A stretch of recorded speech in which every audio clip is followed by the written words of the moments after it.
Now, we need to state that formally too, but in order to move in that direction, we first need to bring in, as I said, another function which will span V 0.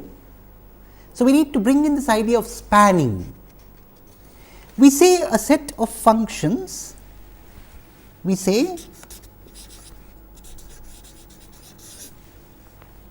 a set of functions, let us say f 1 to let us say f k and so on, span a linear space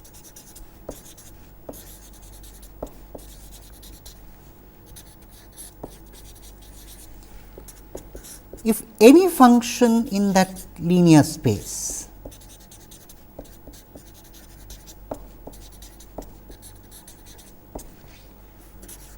can be generated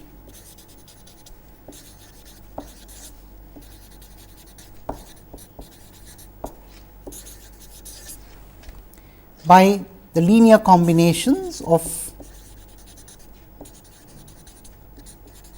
this set.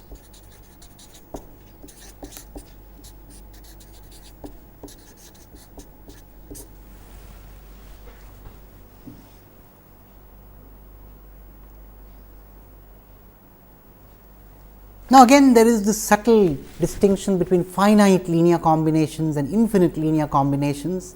I do not wish to dwell on those distinctions at the moment, but what we are saying, what we mean by span. So, when we talk about the span of a set of functions, we are talking about all linear combinations of those functions, and therefore, the set or the space of in fact, the space of functions generated by all linear combinations of that set.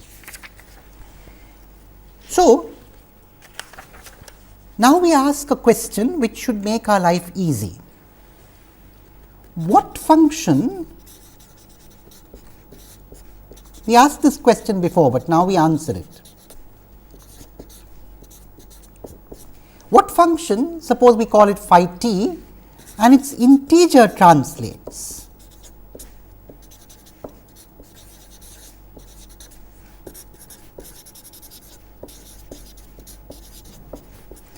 span V 0.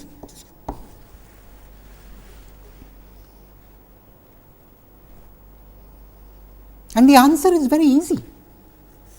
In fact, if you were to visualize a function which is 1 in the interval from 0 to 1 and 0 else, lo and behold, you have the answer. So, what we are saying is any function in V 0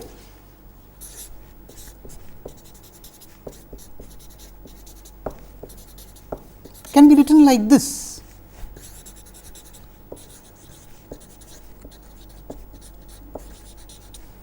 Summation n over all the integers C n phi t minus n.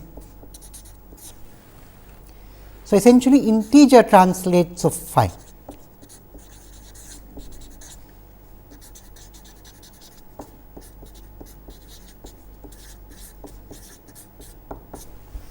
And these are the piecewise constants here.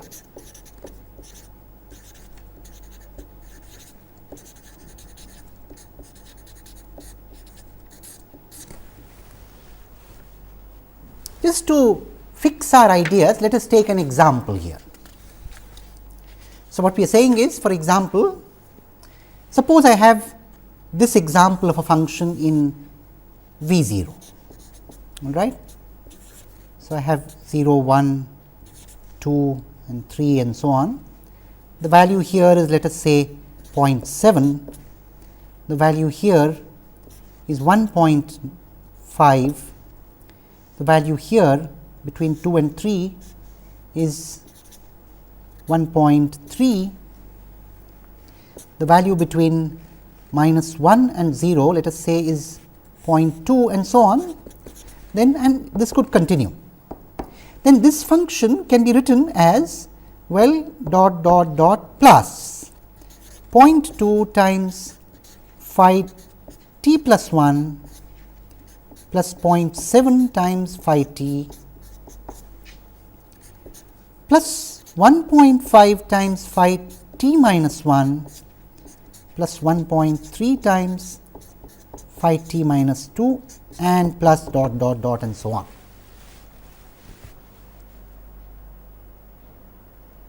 Simple enough, not at all difficult to understand. So, we have this single function phi t whose integer translates span v 0. Now, the subtle point is that if you were to go to any space v m, so the same thing would carry forth. So, it is very easy to see that any space v m can be similarly constructed.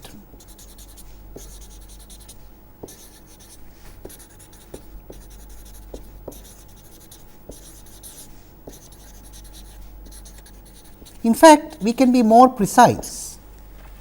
We can write down V m is essentially the span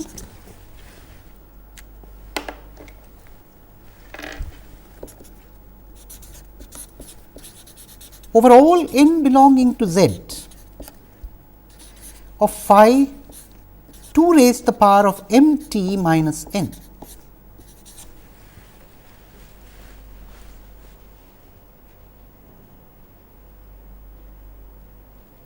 So, just as we looked at the wavelet yesterday and said it is this single function which can allow details to be captured, we now have this function phi t which captures representation at a resolution. It is a very powerful idea if we think about it. If you want to capture information at a resolution, at a certain level of detail, that is all the information up to that resolution, you have the function phi.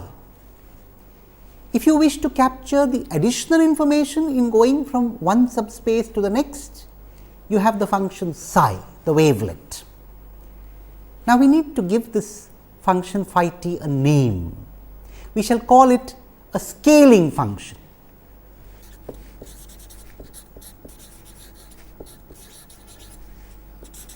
Now, of course, here the phi t that I have drawn in this context is the scaling function of the Haar wavelet or the Haar multi-resolution analysis. Now, what is this multi-resolution analysis? I have suddenly brought in this word.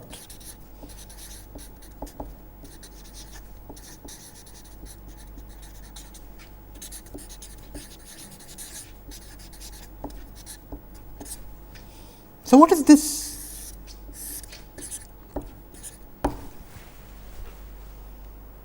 Well, this ladder of subspaces that we are talking about here, with these properties,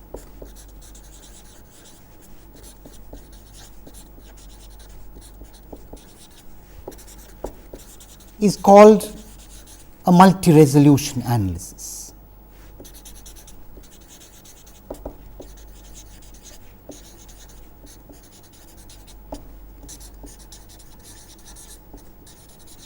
Or an MRA for brief. Of course, in this case the Haar multi-resolution analysis. Now, what properties? We need to put them down formally once again. We have introduced two of them and one more subtly, but we now need to put down axioms very clearly. So, let us put down what are called the axioms of a multi-resolution analysis.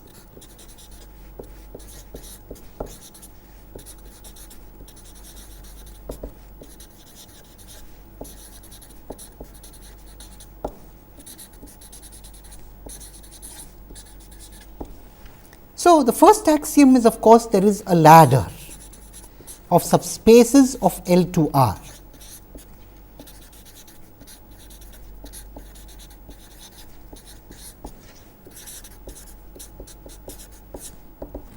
And we know what that ladder looks like.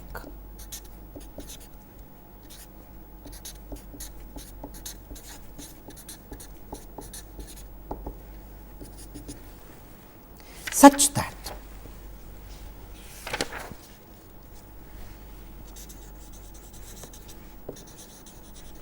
axiom number 1. Union over all integers closed Vm is equal to L to R.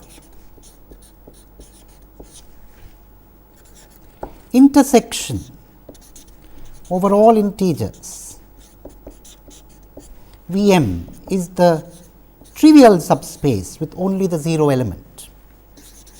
These are not all. Further, there exists a phi t such that V0 is the span over all integer n of phi t minus n. Point 4. In fact, it is not just span, there is something more. These phi t minus n over all n is an orthogonal set.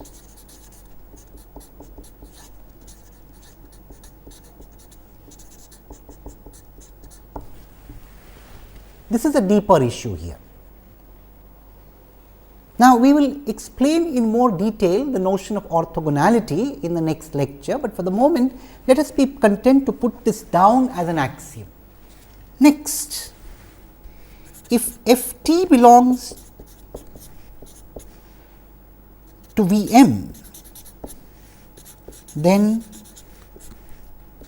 f 2 raised to the power of m t or 2 raised to the power minus m t belongs to V 0. So, for example, if f t belongs to V 1, then f t by 2 or f 2 raised to the power minus 1 t belongs to V 0 for all m belonging to z. And if f t belongs to V m to V 0, then f t minus n also belongs to V 0 for all integer n. So, these are the axioms of a multi-resolution analysis. That means, this is what constitutes a multi-resolution analysis. And here we have taken the Haar multi-resolution analysis to build the idea up, but the whole abstraction is that we can have several different phi's, and then to end this lecture the corresponding psi's. So, where does the psi come in? It comes in what is called the theorem of multi-resolution analysis.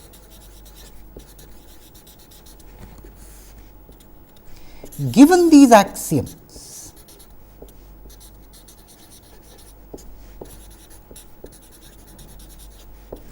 there exists a psi belonging to L to R, so that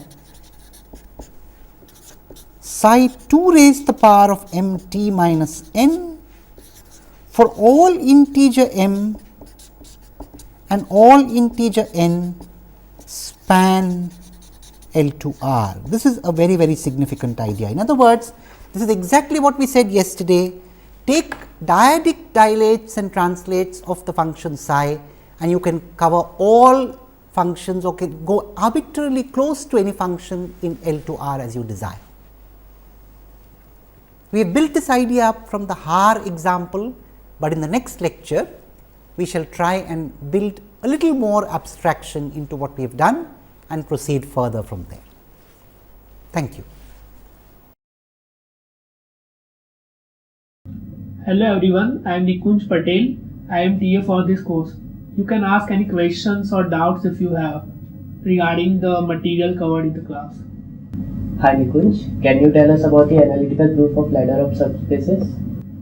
I am not giving the exact proof, but I can prove that V0 is a subset of V1 and you can further extend it by induction. Here we will prove analytically that V0 is a subspace of V1. Let us take any function belong ft that belongs to V0. The basis functions for V0 are phi t minus n for n belongs to Z.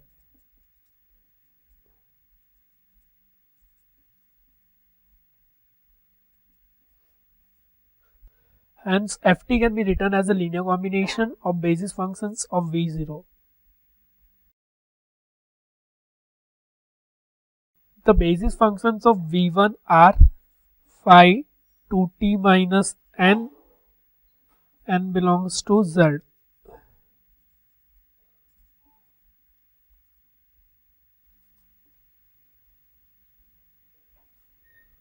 Let us try to write the basis functions of V0, which is phi t, in terms of basis functions of V1. This is phi t, phi t minus n. What are the basis functions of V1? Phi 2t. Let us try to draw how phi 2t minus 2n looks.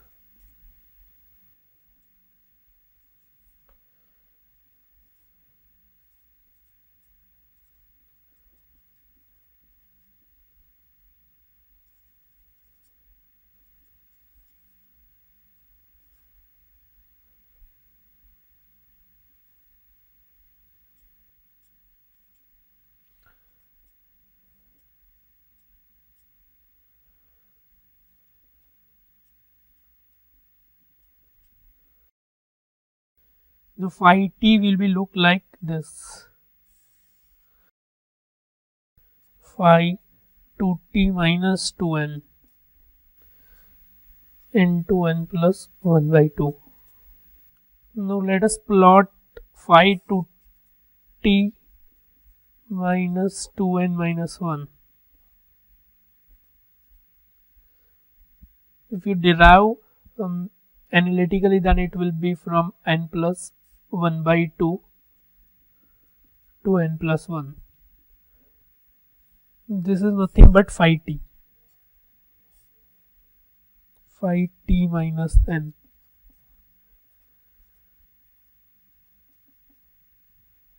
Hence we can write phi t minus n is equal to phi 2t minus 2n plus phi 2t minus 2n minus 1. We will replace phi t minus n in this equation 1. Then ft is equal to sigma cn phi 2t minus 2n plus phi 2t minus 2n minus 1 is equal to sigma n cn phi 2t minus 2n plus sigma n cn phi 2t minus 2n. Let us call this pt and call this qt. Now since pt is represented as a linear combination of basis functions of V1, we can say that pt belongs to V1. Also qt is represented as a linear combination of basis functions of V1, hence we can also say that qt belongs to V1. Now since ft is a linear combination of two functions which belongs to V1, we can say that linear combination pt and qt belongs to V1. It implies ft belongs to V1.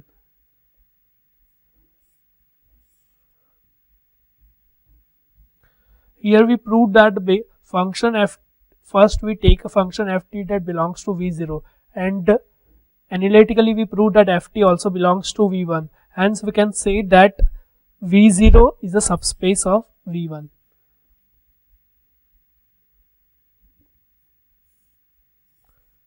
you can derive this by induction, the whole ladder of subspaces, which is V0 is a subset of V1 is a subset of V2, so on. Or you can also go backwards like this, V minus 1 and all. That's the proof that of the ladder of subspaces. I wanted to ask that is L1R a subset of L2R? It is generally not the case. Means all the functions that belong to L1R does not belongs to L2R. I can give you a counter example of a function which belongs to L1R but does not belongs to L2R. Here I will give a counter example of a function which belongs to L1R but does not belongs to L2R. Let us take ft as 1 upon root t. T belongs to 0 to some constant a. A is some finite constant belongs to R. Now we can say that ft belongs to L1R if and only if L1 norm of ft is finite. We will compute the L1 norm of ft.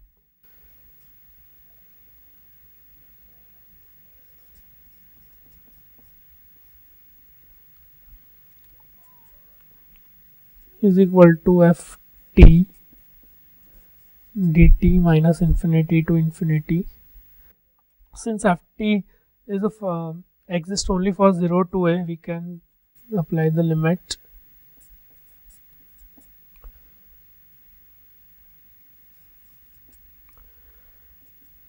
Is equal to t power minus 1 by 2 plus 1 upon minus 1 by 2 plus 1 0 to a. It is equal to 2 times root t 0 to a is equal to 2 times root a. Since a is some finite number, L1 norm of ft is a finite.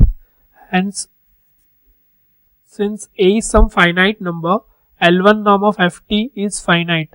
Hence, we can say that ft belongs to L1R. Now we will compute the L2 norm of ft and see that it is finite or infinite. Is equal to square dt power 1 by 2. We will square it on both the sides, then we will take the square root. Integral 1 upon root t 0 to a whole square dt is equal to ln t 0 to a. It is equal to ln a minus ln 0, which is indefinite.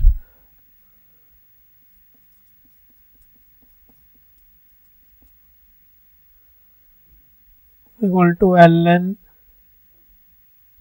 e minus ln 0. Now this is indefinite. Hence we can say that L2 norm of ft is not defined.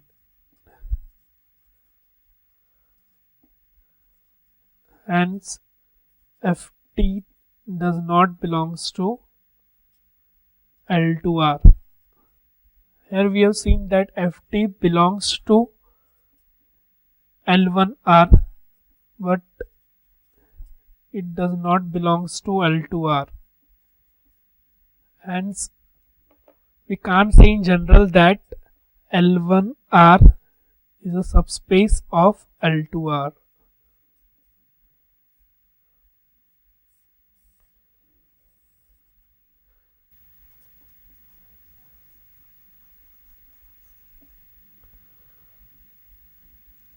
Thank you.